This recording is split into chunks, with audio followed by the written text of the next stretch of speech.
Chapter 165. Hutan, 2. Melihat laki-laki di depan saya berpikir. Saya tidak tahu kemampuannya. Saya juga tidak bisa mendeteksi perubahan dalam pengaturan. Apakah itu karena dia terlalu kuat? Atau apakah itu karena dia tidak ada dalam cerita aslinya?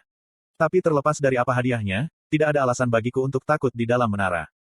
Meskipun saya tidak bisa menjamin kemenangan, saya tidak memiliki keyakinan untuk kalah seperti yang saya katakan sebelumnya. Kurasa kamu benar. Pria itu membalas. Ekspresinya terus berubah. Matanya yang melotot penuh dengan niat membunuh, dan senyum kecilnya seperti ular. Aku seharusnya tidak melakukan sesuatu jika aku akan merasa menyesal tentang hal itu. Tiba-tiba, tubuh pria itu berkedip-kedip. Meskipun itu terjadi secara instan, saya bisa menangkap perubahan di tubuhnya. Tubuhnya telah berubah menjadi kekuatan sihir. Iya, itu salahku. Pria itu bergumam pada dirinya sendiri, lalu tiba-tiba tertawa. Sudut mulutnya praktis tergantung di telinganya. Saya mengangkat pistol saya. Pada saat yang sama, pria itu berubah menjadi arus kekuatan sihir dan terbang kembali. Apa? Saya tidak salah. Dia benar-benar berubah menjadi kekuatan sihir. Namun, dia cukup lambat sehingga saya bisa melacak gerakannya dengan mata saya. Saya menarik pelatuknya. 1, 2. 2 peluru menembus tubuhnya. Namun, pada peluru ketiga, saya menggunakan stigma untuk menanamkan peluru dengan atribut anti-sihir. Peluru itu mengenai bahunya. Tubuhnya terwujud dan jatuh ke tanah. Itu menyakitkan. Duduk tegak, pria itu menggosok bahunya yang terluka. Saya juga tetap tenang dan mengubah Desert Eagle menjadi mode senapan serbu. Setelah memasukkan lebih banyak peluru dengan atribut anti-sihir, saya mendekatinya. Administrator lantai 2, Luke, sedang mengawasi Anda. Namun, saya bisa merasakan tatapan administrator tertuju pada saya. Aku sedikit tersentak tetapi masih mengarahkan senjataku pada pria itu. Tidak mudah membatasi kekuatanku. Pria itu bangun dan menghela nafas. Baiklah, aku akan mengakuinya. Anda adalah orang terkuat di sini. Bahuku sakit sekali, aku nyaris tidak bisa bergerak. Petik 2. Saya bisa merasakan ketulusan dari kata-katanya. Seharusnya aku juga membawa pistol. Senjataku begitu berat sehingga aku bahkan belum bisa memegangnya. Petik 2. Pria itu menggerutu dan perlahan-lahan bergerak. Sementara itu, saya memikirkan peringatan sistem yang saya dapatkan. Dikatakan Luke sedang menonton. Karena peringatan itu bukan peringatan, saya menilai tidak masalah untuk menembakkan peluru lain. Sementara aku berpikir, pria itu berjalan mendekati temannya, wanita yang melemparkan belati padaku. Dia tampak sangat terluka saat dia memegangi dadanya dan terengah-engah. Lakor. Pria itu menggumamkan sesuatu, dan bahasa kuno mulai diukir di tanah di bawahnya. Petik 2 tanda tanya petik 2. Menarik, bukan? Ini adalah keterampilan yang saya pilih dengan tiket hitam saya. Petik 2. Masa teleport. Kamu tahu tentang itu. Pria itu menyeringai. Kau mengambil yang terburuk. Aku balas menembak dengan dingin dan mengarahkan senjataku. Kedengarannya sangat berguna bagi saya. Petik 2. Saya harus membunuhnya sebelum dia pergi. Dengan hati-hati menanamkan kekuatan sihir stigma ke dalam peluru. Koang. Saya dipecat. Namun, pilar-pilar tanah melonjak dari tanah, membentuk perisai. Tudududu. Peluru anti-sihir saya dengan mudah merobek perisai, yang dibuat dari campuran kekuatan sihir dan kotoran, tetapi perisai 12 lapis menghentikan momentum peluru. Dengan kekuatannya berkurang, pria itu dengan mudah memblokirnya dengan tubuhnya. Sudah lama sejak aku merasakan banyak rasa sakit ini. Suara kelelahan terdengar dari sisi lain perisai. Pada saat yang sama, arus kekuatan sihir yang berputar menandakan aktivasi masa teleport. Peringatan, Luke, administrator lantai 2, memperhatikanmu dengan cermat. Sebuah peringatan muncul. Sepertinya saya bertarung terlalu dekat dengan administrator. Kalau saja kita bertempur sedikit lebih jauh, saya yakin saya bisa membunuhnya sekali. Saya harus memperhitungkan ini ketika saya membunuh Jin Sahyuk. Aku meletakkan senjataku. Kemudian, saya mengudara dan berbicara seolah-olah saya murah hati. Petik 2. Baiklah, kamu bebas pergi. Saya akan membiarkan Anda hidup sekali ini. Petik 2. Suara bingung datang kembali. Saya menjawab dengan sederhana. Aku membiarkanmu pergi. Saya cukup tersentuh bahwa Anda berhenti untuk menjemput teman Anda. Petik 2. Pria itu tidak menjawab. Saya bertindak untuk menyembunyikan kelemahan saya, untuk mencegahnya mengetahui bahwa saya tidak bisa dengan bebas menggunakan peluru anti-sihir di depan seorang administrator. Terima kasih. Saya tidak tahu apakah dia membelinya atau tidak, tapi itu yang dia katakan. Lalu aku akan membiarkanmu hidup sekali lagi nanti. Nama saya, Bell, ingat itu. Ya. Soong. Pada saat berikutnya, 2 gumpalan kekuatan sihir melonjak ke udara. Aku berdiri diam dan menyaksikan mereka terbang. Petik 2. Aku menghela nafas. Saya tidak berharap Jin Sahyuk tidak berada di sini, tetapi ini sebenarnya menguntungkan saya. Jika dia memasuki menara 2 bulan kemudian, itu hanya berarti bahwa saya memiliki lebih banyak waktu untuk menunjukkan perbedaan kekuatan yang lebih besar. Untuk sekarang, saya berkonsentrasi dan mengintip ke arah yang diambil teman saya. Kuow! Seekor gorila besar meraung di kejauhan. Kuhahaha.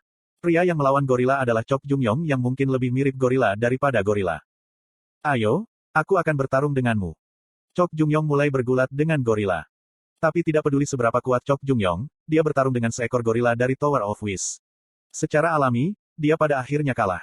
Dia tidak bisa melampaui gorila dengan kekuatan murni. Tangan Chok Jung-yong saling bertautan dengan gorila, dan gorila itu mulai mendorongnya kembali. Itu dulu. Tanda pisah tanda pisah tanda pisah tanda seru. Chok Jung-yong meraung seperti binatang buas dan otot-ototnya tiba-tiba mengeras. Gelombang pertempuran berbalik, dan Chok Jung-yong segera mencekik leher gorila. Meskipun perjuangan gorila yang sengit, Chok Jung-yong mencekiknya sampai mati. Little Im, jangan terlalu bersemangat. Dengan kata-kata itu, Chok Jung-yong jatuh ke tanah seolah dia pingsan.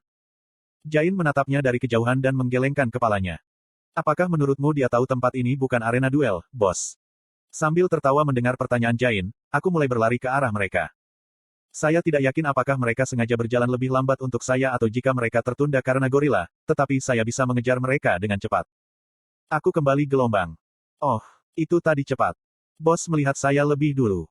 Hajin, apa yang kamu lakukan gelombang? Jain menyeret keluar dari kalimat seperti kami adalah teman dekat. Sebagai tanggapan, bos memberi Jain tatapan aneh. Petik 2. Saya melihat sekeliling kami tanpa menjawab. Karena penjelajahan lantai 2 baru saja dimulai, ada banyak orang dalam radius 1-2 kilometer. Chae Nayun juga ada di antara mereka. Dia sepertinya bepergian dengan anggota Essence of the Stride. Saya sengaja memalingkan muka dari mereka. Petik 2. Hajin. Bos bertanya lagi. Iya nih. Oh, tidak apa-apa. Apakah Anda bertemu seseorang? Petik 2. Tidak, saya tidak berpikir pemain lain ingin bekerja sama dengan orang-orang yang tidak mereka kenal. Jain menjawab. Itu tidak terlalu mengejutkan karena sebagian besar pemain cenderung bepergian dengan anggota guild. Untuk sekarang, ayo kita duduk. Duduk. Iya nih. Mengapa? Bukankah kita harus berjalan? Petik 2. Sebagai tanggapan, saya menunjuk gorila yang diburu Chok Jung-yong. Aku ingin membongkar ini dulu. Tunggu sebentar. Petik 2. Petik 2. Apakah kamu perlu? Kulitnya penting, dan kita juga butuh sumber makanan. Kami akan tinggal di sini untuk waktu yang lama. Petik 2. Lama. Nah, petik 2. Chok Jung-yong, yang praktis pingsan sampai beberapa saat yang lalu, tiba-tiba terangkat dan berbicara. Kecepatan pemulihannya cukup menakutkan. Bukankah pria berambut putih itu mengatakan 50 orang bisa naik setiap lift? Dia mengatakan ada 10 dari mereka. Jadi 2 hari sudah cukup. Tidak bisakah Anda melakukan multiplikasi dan pengurangan? Petik 2. Tidak, ini bukan soal matematika. Itu masalah efisiensi, etika, keegoisan, dan altruisme.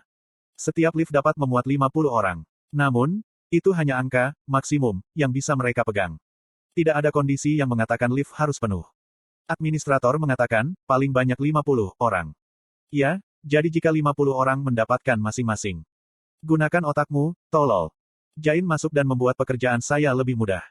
Jika Anda tidak membutuhkan semua 50 orang untuk menaiki lift, itu berarti bahkan 1 orang dapat pergi dengan itu. Persis. Apa yang dikatakan Chok Jung-yong hanyalah skenario terbaik. Tetapi mengingat keserakahan bawaan dan keegoisan manusia, kemungkinan hanya 20 atau lebih orang akan naik setiap hari. Dengan kata lain, kita bisa terjebak di sini selama lebih dari 100 hari. Begitu. Tapi bukankah itu berarti kita harus mencoba menemukan lift secepat mungkin? Jangan khawatir, tidak apa-apa jika kita sedikit terlambat. Lantai 3 adalah tempat yang mengerikan. Karena itu, saya membutuhkan setidaknya 3-4 hari persiapan sebelum naik. Sial, lalu apa yang kamu ingin kami lakukan? Sayangnya, saya tidak bisa menjelaskan semuanya secara mendetail. Daripada terburu-buru, mari kita lamban. Saya duduk di dekat gorila dan mulai membongkarnya. Menguliti gorila dengan pisau, memotong dagingnya, mencabut giginya. Saya sudah terbiasa dengan proses ini saat memotong ikan selama tutorial kedua. Meskipun pada awalnya sulit, saya terus mengatakan pada diri sendiri bahwa saya sedang memotong tanah liat dan itu menjadi lebih mudah. Tentu saja, seekor gorila besar masih lebih menjijikkan daripada seekor ikan. Sistem LV-1 dapat menggunakan mode pertahanan sanitas. Ketika saya sedang membongkar gorila, sistem tower tiba-tiba mengirim pesan kepada saya. Terima kasih atas sarannya, tapi aku bisa menerima ini. Mengapa kamu berbicara pada dirimu sendiri? Bos dan Jain menatapku dengan aneh. Oh benar, jangan berteriak atau marah pada pesan sistem yang Anda lihat. Mengapa? Jain memiringkan kepalanya dengan bingung. Yah, jika kamu memikirkannya, kita harus berterima kasih padanya. Ini membantu kami mendaki tanpa menerima kompensasi apapun. Petik 2. Petik 2. Ketika aku mengatakan itu, Jain dan Chok Jung Yong memberiku tatapan aneh dan mundur selangkah. Mereka memperlakukan saya seolah-olah saya sudah gila. Hanya bos yang mengangguk dengan bersemangat. Segera, saya selesai membongkar Jungle Gorilla. Kamu mendapatkan tekniknya, LV-1 dismantling. Anda dapat langsung membongkar monster level rendah. Kulit LV-2 Jungle Gorilla. Daging gorila hutan. LV-2 Jungle Gorilla Steed. Saya memasukkan semuanya ke dalam inventaris saya dan bangun. Sekarang mari kita pergi lagi. 3 jam kemudian. Rahel dan 6 anggota guild istana kerajaan lainnya berjalan melewati badai salju yang dahsyat. Petik 2. Wakil pemimpin. Badai salju terlalu keras. Petik 2. Bagaimana hutan tiba-tiba berubah menjadi Antartika? Au, aku kedinginan. Petik 2. Serikat Pengadilan Kerajaan Rahel memilih hutan di barat laut. Namun, medan lantai ini terlalu pelin-pelan. Setelah bekerja keras melalui hutan lebat selama 3 jam, sebuah ladang salju besar muncul. Ayo berhenti dan istirahat. Rahel berteriak. Teman-temannya berhenti dan berkerumun bersama. Mereka tidak perlu membangun iglo. Rahel menghadapi badai salju dan menarik napas dalam-dalam. Kemudian, 2 elementals yang hanya terlihat olehnya membentuk penghalang melingkar di sekitar mereka. Tidak ada akhirnya. Kami tidak tahu di mana elevatornya, dan kami tidak benar-benar tahu apa yang ada di tempat ini. Petik 2. Di dalam kehangatan yang diciptakan oleh penghalang Rahel, seorang anggota guild memulai percakapan. Wakil ketua, saya pikir kita harus membagi menjadi 2 tim. Utusan menara masih berfungsi. Petik 2. Ketika anggota mulai menjatuhkan ide yang berbeda, sebuah jendela sistem tiba-tiba muncul. Lift pertama telah berangkat dengan 9 orang. Petik 2. Hah? Semua orang berteriak kaget. 9 orang. 50 orang bisa naik lift, tetapi hanya 9 orang yang berangkat. 9. Sialan. Petik 2. Orang-orang bodoh ini dibutakan oleh keserakahan. Mari kita berpisah. Rahel segera memutuskan setelah melihat pesan ini. Kami akan membagi menjadi tim-tim yang kami diskusikan sebelumnya dan menemukan lift secepat mungkin. Yang pertama menemukan lift dapat mengirim koordinat yang lain kepada orang lain. Petik 2. Dengan itu, Rahel melepaskan baju besinya. Kemudian, dia memberikan 3000 TP, Gargoyle Letter Armor, ke kapten tim kedua, Davin. Wakil pemimpin, apa ini? Pakai itu, Da Vinci. Tim saya dapat menangani dingin dengan elemental saya, tetapi itu tidak terjadi untuk Anda. Armor ini memiliki fungsi kontrol suhu, sehingga Anda dapat memutarnya di antara Anda sendiri jika diperlukan. Petik 2. Ya, terima kasih. Davin menerima baju besi dengan ekspresi tergerak. Sekarang, ayo pergi. Kita harus cepat. Petik 2. Persis seperti itu, 7 anggota serikat istana kerajaan dibagi menjadi 2 tim. Jangan lupa untuk mengirim laporan berkala. Semoga berhasil. Ya Yang Mulia. Terima kasih. Sebagai pemimpin tim pertama, Rahel pergi ke timur bersama 2 anggota guild lainnya. Sama seperti itu, mereka membuka badai salju yang hebat selama 10 menit, 20 menit, 30 menit. Setelah berjalan lama. Petik 2. Tunggu, apa itu? Seorang anggota menunjuk ke kejauhan. Benda tajam dan emas bersinar di salju. Itu terlihat seperti mobil salju. Ayo pergi, itu mungkin bagian yang tersembunyi. Petik 2. Dengan ekspresi cerah, 2 anggota guild laki-laki berjalan ke objek emas. Perasaan Rahel ngeri, tetapi ia segera mengikuti mereka. Ini mobil salju. Cepat, wakil ketua. Anggota guild laki-laki berdiri di depan benda misterius dan memanggil Rahel. Mobil salju. Rahel merasa senang mendengar bahwa benda itu adalah mobil salju. Di tempat ini, sebuah mobil salju tidak diragukan lagi merupakan salah satu metode transportasi terbaik. Ya, saya yakin. Tunggu, bagaimana kita menggunakan ini? Aku mengerti, aku sudah menyetir sebelum ini. Tidak dapat menahan kegembiraan mereka, 2 anggota guild laki-laki menyentuh mobil salju emas. Segera. Oke. Huap. Pes. Sebuah percikan kuat meledak. Tidak ada cara bagi mereka untuk bereaksi terhadap arus kekuatan ajaib yang mematikan pikiran seketika, dan kedua pria itu pingsan di tempat. Tolak. David. Petik 2. Petik 2. Supercar kurcaci. Di sisi lain, di sebuah gua hutan yang berfungsi sebagai pangkalan sementara, Jain memiringkan kepalanya dan bertanya. Ya, tampaknya ada artefak dengan nama yang biasanya tidak bisa Anda sentuh. Dan bagaimana kamu tahu itu? Kamu sudah melihatnya juga, kan? Administrator sedang membaca buku. Petik 2. Hah? Administrator lantai 2 duduk di bawah pohon dan mulai membaca buku begitu dia selesai memberikan penjelasan. Itu dimaksudkan sebagai petunjuk. Bersikap baik dan sosial, Kim Suho akan menemani Luke sebelum berangkat. Dia kemudian akan melihat buku itu di tangan Luke dan bertanya tentang apa itu. Luke kemudian akan tersenyum penuh arti dan memberikan buku itu kepada Kim Suho. Aku mengintip. Tampaknya, Lift dan Superchar sama-sama artefak yang ditinggalkan oleh kurcaci. Petik 2. Ah, gelombang, jadi itu sebabnya kamu terlambat. Seperti apa bentuk Superchar ini? Petik 2. Seharusnya terlihat seperti mobil salju. Ada beberapa benda tersembunyi yang dianggap sebagai artefak kerdil. Tujuan saya di lantai 2 adalah menemukan Steles tersembunyi bersama dengan Superchar. Jadi semuanya akan lebih mudah jika kita menemukannya. Iya, itu akan sangat membantu di lantai lain juga. Di dalam Tower of Wish, kuda adalah metode transportasi utama. Namun, bahkan kuda memiliki level di tempat ini, dan kuda level rendah tidak dapat digunakan di area pertempuran. Tentu saja, ada kuda-kuda terkenal seperti Red Hare, Usbucephalus, dan Reckless, yang sedikit lebih rendah, tetapi tidak mudah untuk mendapatkan kuda seperti itu. Apakah kamu tahu kemana harus mencari? Tidak, tapi aku yakin bisa menemukannya dengan mataku. Seharusnya ada 3 Superchar kurcaci di lantai 2. Karena saya berencana untuk memberikan Kim Suho peta lantai 2, seharusnya tidak ada masalah dengan saya mengambil satu. Koong, koong. Di luar, suara langkah kaki yang besar terdengar. Melirik ke samping, aku melihat Chok Jung-yong yang baru saja kembali dari berburu. Seperti biasa, tubuhnya penuh dengan luka. Namun, luka-lukanya bahkan lebih buruk hari ini. Ada luka besar di sisinya yang memperlihatkan tulang rusuknya, dan sesuatu sepertinya telah menggigit sebagian betisnya. Petik 2. Tidak melakukan hal-hal aneh lagi. Komentar Jain sambil menggelengkan kepalanya. Chok Jung-yong menerimanya dengan senyum lebar. Aku merasakan ekstasi di dalam batas antara hidup dan mati. Jadi, di mana mayatnya? Petik 2. Namun, dia tidak menjawab pertanyaan saya. Petik 2. Kamu tidak membawanya lagi. Anda seharusnya membawanya kembali jika Anda bisa. Petik 2. Gerutuku saat aku memberinya ramuan. Itu adalah ramuan penyembuhan yang kubuat menggunakan ramuan yang kubeli dari toko pemain. Karena saya tidak punya resep yang tepat, itu hanya item LV, 0, tapi itu lebih baik daripada tidak sama sekali. Petik 2. Kuhum. Chok Jung-yong mengambil ramuan itu sambil menggaruk bagian belakang lehernya. Di mana itu? Saya akan membawanya kembali. Petik 2. Tidak terlalu jauh. Terus berjalan lurus dan Anda akan melihatnya. Petik 2. Dengan penjelasan itu, dia menelan ramuan itu. Kemudian, dia langsung tertidur di tanah. Makan, berkelahi, tidur, makan, berkelahi, tidur. Jika dia bukan binatang buas, lalu siapa dia? Jain Si, rawat makanannya. Anda hanya perlu memasaknya. Petik 2. Hah, oh, oke gelombang. Saya meninggalkan masakan untuk Jain dan pergi keluar. Kemana kamu pergi? Saya bertemu dengan bos yang juga baru saja kembali. Chok Jung-yong meninggalkan mayat monster di belakang jadi aku akan mengambilnya. Kalau begitu mari kita pergi bersama. Anda akan membutuhkan seseorang untuk melindungi Anda. Petik 2. Terima kasih. Bos dan saya mulai berjalan maju. Setelah sekitar 15 menit, kami menemukan jejak pertempuran sengit. Sebuah area besar di tengah hutan dibelah, dengan pepohonan dan rumput keduanya dihancurkan.